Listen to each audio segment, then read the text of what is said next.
Yes. They have what's known as Arabs. Arabs development new forms of architecture, styles of architecture. The mosque form originated from the style of the Prophet Muhammad's house. Yes. His personal residence. Yes. Now, I don't know a lot about the Prophet Muhammad. Yeah. Built in the 600s in Medina, now in Saudi Arabia. Yeah. But it seems that each culture and religion has some architectural uh, influence. Yes. Now, I know. You would say that Christianity really doesn't have any sort of architectural influence. Yes.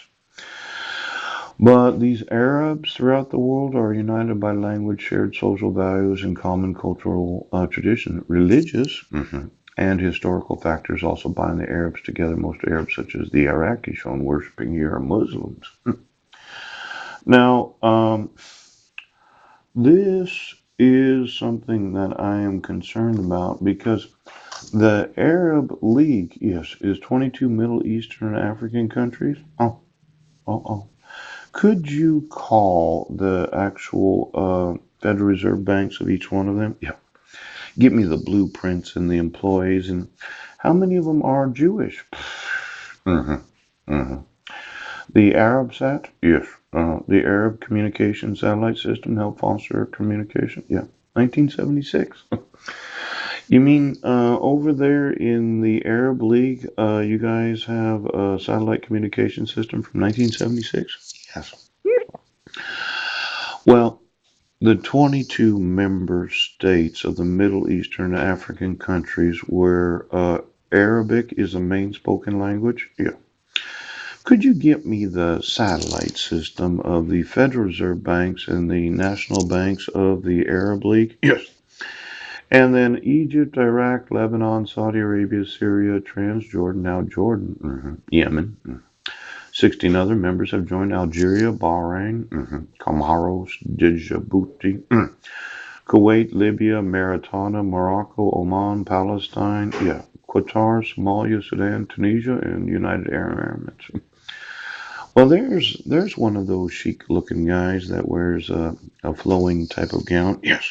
hmm I know family is very important to the royal families of the Arab nations.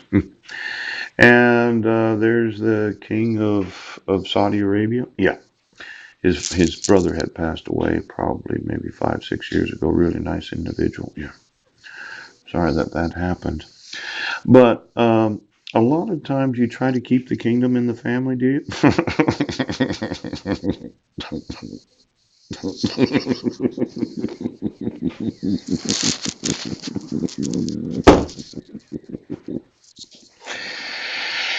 You know, over here in the United States, as a father, I think it's very important that my rights get enforced so that I can speak to my sons.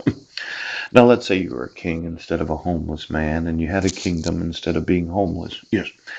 And the court system and the law enforcement decided to take your sons without any actual due process to you as the king of Saudi Arabia.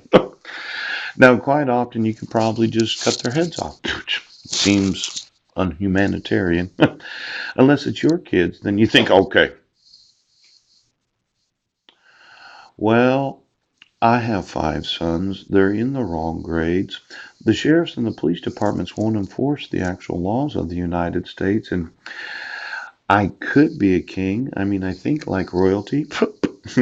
Now, how many of these African lead nations have actual families that if you took the child of a king, you would have the right to, well, cause war, as in imprison every judge of that.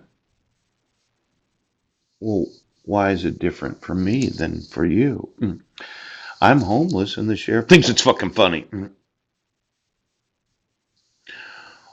What is the difference between a king of a kingdom, yes, and a homeless man on a street?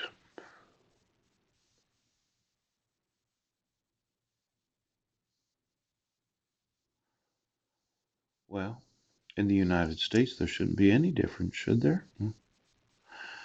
If I were the king of the United States and I informed law enforcement of fraud, yes, and law enforcement said, no, we're going to believe each other instead of believing the law, don't I have the same rights as a king in a kingdom? Now, God is a man of war. Ouch.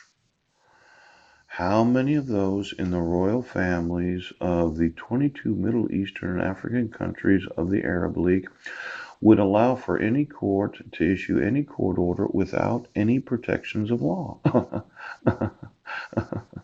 Now, I know you're a cop, okay?